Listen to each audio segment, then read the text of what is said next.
स्वागत। मैं हूं आर डी वर्मा। आप देख रहे हैं live India news. Live India news के माध्यम से हम आपको दिखाते हैं शहर में हो रहे हर घटनाक्रम को। तो आइए देखते हैं आज के मुख्य समाचार।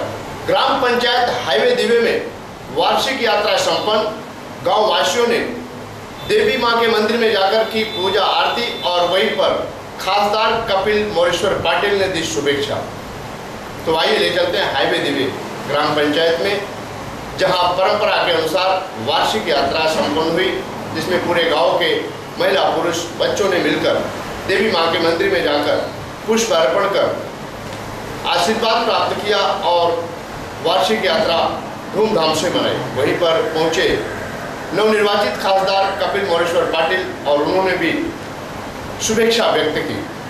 शक्ती बळ मला दे, जो विश्वास लोकांनी माझ्यावर व्यक्त केलेला आहे, तो विश्वास त्यांचा कायम ठेवण्याच्यासाठी त्या विश्वासाला तडा जाणार नाही याची खबरदारी घे आणि माझ्या हातून जनतेची सेवा कायम घडावी त्यासाठी मला आशीर्वाद द्या, अशा प्रकारची गावदेवी मातेच्या चरणी आज प्रार्थना केलेली आहे। निश्चितपणाने गावदेवी माता मला तशा प्रकारचा आशीर्वाद देईल आणि येणाऱ्या काळात या 5 वर्षामध्ये भिवंडी लोकसभा क्षेत्रातील सगळ्या जनतेची सेवा माझ्या हातून घडेल, अशा प्रकारचा विश्वास व्यक्त करतो। पुन्हा एकदा सगळ्या ग्रामस्थांना या यात्रेमध्ये सहभागी होण्यासाठी आलेल्या आजूबाजूच्या सगळ्या गावच्या मंडळींना गावदेवी मातेने आशीर्वाद द्यावा, अशा प्रकारची गावदेवी मातेच्या चरणी प्रार्थना करतो। धन्यवाद। पासून मी सरपंच असताना आणि तेव्हापासून कधीतरी आम्ही मध्ये हा कार्यक्रम घेत होतो।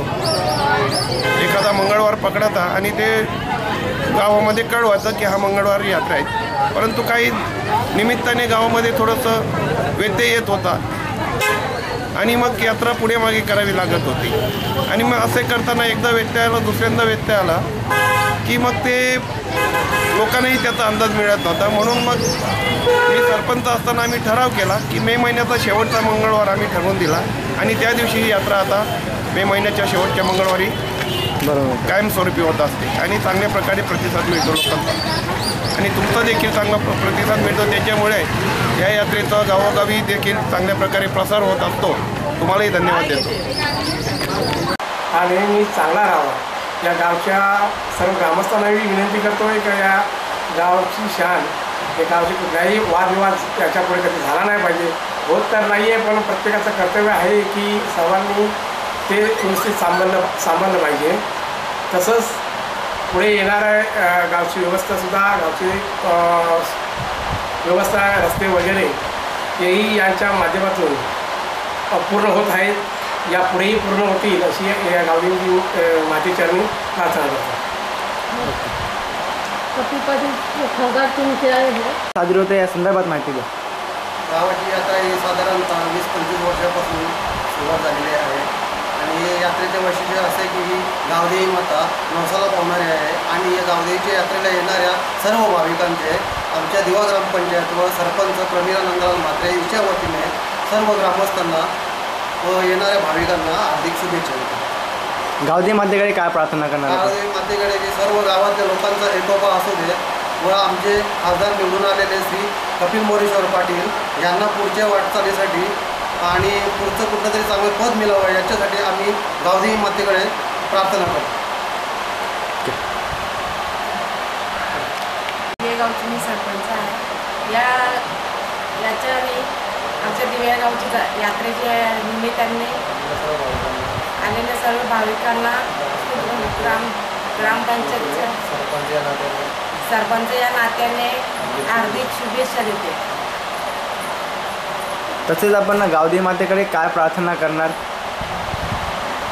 आता गावचे व्यवस्थित काहीतरी होण्यासाठी, गावची शांततेसाठी प्रार्थना करणार। रेलवे कर्मचारी कृष्णा लक्ष्मण पाटिल का भव्य स्वागत सम्मान वांद्रे गांव में।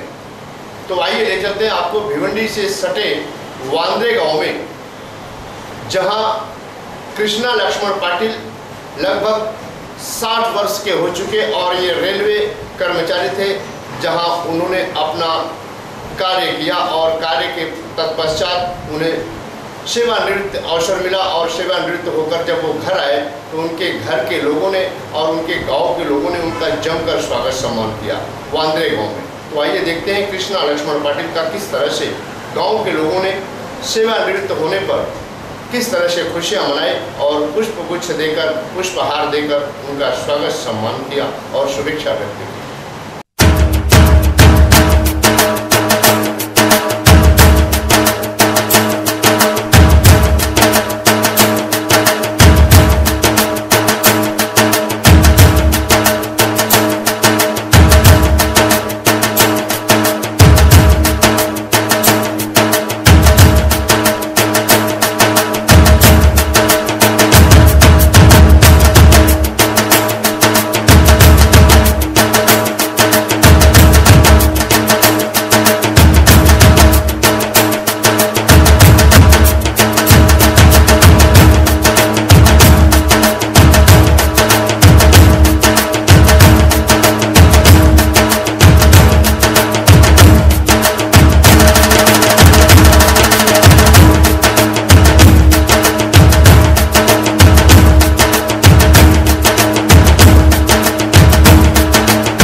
संप्रदाय ने दिया गोवंश रक्षार्थ समर्थन और किया प्रेस कॉन्फ्रेंस का आयोजन। तो आइए ले चलते हैं आपको मानकोली नाका आरसी फाउंडेशन हाल में, जहां भिवंडी वारकरी संप्रदाय के काफ़ी वारकरियों ने गोवंश रक्षा के लिए भिवंडी में हो रहे विराट अहिंसा महासभा को लेकर गोवंश रक्षार्थ समर्थन दिया और वहीं पर प्रेस कॉन्फ्रेंस के दौरान जानकारी देते हुए पत्रकारों को बताया कि गोवंश की रक्षा करना ज़रूरी है। जो अवैध कत्लखाने चल रहे हैं उन्हें तो तोड़ा ही जा रहा है, लेकिन जो वैध तरीके से शासन ने 336 कत्लखाने को परमिशन दिया है, जो संचालित है, उसे भी तोड़ना चाहिए और वहाँ गौशाला बनाना चाहिए, क्योंकि भारतीय संस्कृति के अनुसार हिंदू धर्म में गौ को गाय माता कहते हैं। तो ऐसा हिंदू समाज मानता है और गाय माता की रक्षा, गोवंश की रक्षा के लिए विराट महासभा, अहिंसा महासभा का आयोजन किया गया है। आने वाले 30 मई को कामत घर में दादाजी मोतीराम काटेकर उद्यान में, जहां आह्वान किया गया पत्रकारों के माध्यम से कि काफ़ी संख्या में वहां लोग पहुंचे और गोवंश रक्षा के लिए अहिंसा महासभा में सम्मिलित हों और उसका लाभ उठाएं। आइए देखते हैं इसी संदर्भ में पत्रकारों को जानकारी देते हुए कुछ पत्रकारों से वार्तालाप करते हुए गोवंश रक्षा के लिए वारकरी संप्रदाय के संतोष जी महाराज। मैं एक वारकरी माँ का बेटा, वारकरी संप्रदाय से भी हूँ और अहिंसा संघ जो पूरे देश के अंदर गौवंश रक्षा के लिए कार्य कर रहा है, उसके संयोजक के नाते मैं कार्य कर रहा हूँ। भिवंडी के अंदर 30 मई को जो गौवंश रक्षा के लिए महासभा हो रही है, उसके विषय में भिवंडी के सभी पंथ संप्रदायों ने हमें समर्थन दिया है। इसके अलावा भिवंडी के लगभग सभी राजकीय पक्षों ने भी हमें समर्थन दिया हुआ है। यहाँ का लाखों की संख्या में जो वारकरी संप्रदाय है, वो इस महासभा में सम्मिलित होगा और गौवंश रक्षक आंदोलन के लिए समर्थन भी देगा और गौ माता को न्याय देने के लिए महाराष्ट्र सरकार को आह्वान भी देगा 30 मई को। आप जो बता रहे पिछले 15 वर्षों से, जबकि मैं उम्र की 15 वर्ष में था, 16 वर्ष का था,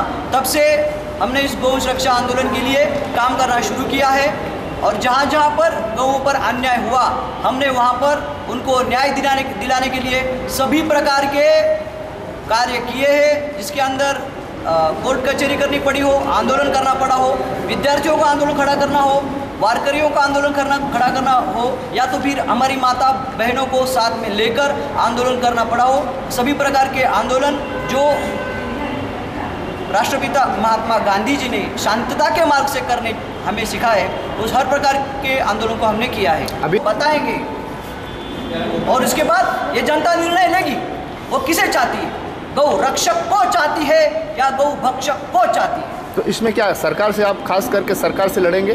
नहीं, हम सरकार से नहीं लड़ेंगे। हम सरकार के विरोधी नहीं, हम किसी भी पार्टी राजकीय व्यवस्था का हिस्सा नहीं है, हम सिर्फ गौ भक्त है। हम सरकार से नहीं लड़ रहे। सरकार की जो गलत नीतियां है हम उनको गलत ठहराकर हम सरकार को मार्गदर्शन करना चाहते हैं। इस देश के हर नागरिक को जो अधिकार है संविधान में दिया हुआ, हम उस अधिकार का शांततापूर्वक तरीके से उपयोग कर रहे हैं। अभी आपने संविधान की बात कहा है, जबकि आपने कहा 16वीं सदी में छत्रपति शिवाजी महाराज ने अस्त्र उठाया, लेकिन आप 21वीं सदी में संविधान उठा रहे हैं। संविधान में कहीं ये लिखा गया है कि जीवों को मार कर खाओ या गोवंश की हत्या करो, जीवों पे दया करो, ये बात तो आई है, लेकिन गोवंश की हत्या करो ये बात नहीं। इस बात को लेकर के सरकार तक कैसे आप लड़ेंगे, किस माध्यम से लड़ेंगे, आप कैसे लड़ेंगे? राष्ट्रपिता महात्मा गांधी की ये इच्छा थी, ये उन्होंने बार बार जाहिर की थी। तो राष्ट्रपिता महात्मा गांधी की इच्छा की पूर्ति करना हम सभी का कर्तव्य बनता है और हम उसको कर ही रहेंगे। सभी जो धर्म है, सभी धर्म ग्रंथों के अंदर ये सरकार, ये राष्ट्र सर्वधर्म समभाव को मानने वाला है। सेक्युलर अगर है तो इसका मतलब है इस देश के जो सभी धर्म ग्रंथ है, इस देश के धर्मों के जो सभी धर्म ग्रंथ है, उनकी बातों को इस देश की सरकार को, महाराष्ट्र सरकार को मानना ही पड़ेगा। क्या महाराष्ट्र सरकार इन सभी धर्म ग्रंथों से ऊपर है? बाइबल में भी ये कहा है कि गौ हत्या करना निषिद्ध है। कुरान में भी ये कहा है कि गौ हत्या नहीं होनी चाहिए। गौ का दूध अमृत समान है, जीवनदायी है और गौ का मांस विषैला है। इसके अलावा भगवद गीता में भी कहा है, सभी हिंदू धर्म ग्रंथों में कहा है। भगवान बुद्ध ने भी गाय माता को आदिति कहा है, सभी देवताओं की माँ कहा है। तो इसका अर्थ ये है कि हमारे दुनिया के सभी धर्म ग्रंथ, दुनिया के सभी धर्म गाय को पवित्र मानते हैं। तो इस सरकार को उसको अपवित्र कहने संप्रदाय को लेकर के चल रहे हैं। अगर सरकार नहीं मानती तो अगला कदम क्या होगा? अगर सरकार नहीं मानती है, हमने पहले घोषित किया है, जो इस देश की संस्कृति की इज्जत नहीं करेगा, जो गौ माता की इज्जत नहीं करेगा, जो गौ माता के सामने, इस देश की इज्जत के सामने, इस देश की संस्कृति के सामने नहीं झुकेगा, उसे तोड़कर रखा जाएगा। जिस तरह से हमने केंद्र सरकार को तोड़कर रख दिया, वही हालत महाराष्ट्र सरकार की आने वाले दिनों में होगी अगर वो जनता की पुकार को नहीं सुनेगी, गौ माता की पुकार को नहीं सुनेगी। अच्छा, आने वाले 30 तारीख को अहिंसा महासंघ का विराट आयोजन किया गया है। इसके लिए लोगों से, भिवंडी की जनता से, लोगों से क्या अपील करेंगे, क्या कहेंगे? हम लोगों से अपील करना चाहेंगे, जिस माँ तक मेरा आवाज़ जा रहा है उस हर माँ को मैं एक बात बताना चाहूँगा। आप भी एक माँ है जिसने एक वंश को दूध पिलाया है, और वो भी एक माँ है जिसने हमारे अनेकों वंशों को दूध पिलाया है। अगर एक माँ कट रही है तो क्या दूसरी माँ घरों में बैठकर आराम करेगी? अगर एक माँ अपने को बचाने के लिए वहाँ पुकार रही है, चीख रही है, चिल्ला रही है, आवाज़ दे रही है, तो क्या दूसरी माँ के कानों तक, हृदय तक उसकी आवाज़ नहीं पहुँचेगी? इस भिवंडी की हर माँ, हर बच्चा, हर बेटा, हर व्यक्ति जिसने गौ माता का दूध पिया है, गौ माता के दूध का फर्ज अदा करने के लिए, उस माँ को बचाने के लिए लाखों की इस तादाद में 30 तारीख को भिवंडी के अहिंसा महासभा में हाजिर होगा। और हमें ये पूरी तरह से विश्वास है कि लाखों की संख्या में गौ माता के सभी बच्चे, सभी धर्म के लोग इस महासभा में आएंगे और महाराष्ट्र के अंदर गौवंश रक्षा का कायदा लागू होकर ही। आज के लिए बस इतना ही। कल फिर मिलेंगे इसी वक्त इसी चैनल पर। तब तक के लिए इजाजत दीजिए। धन्यवाद, नमस्कार।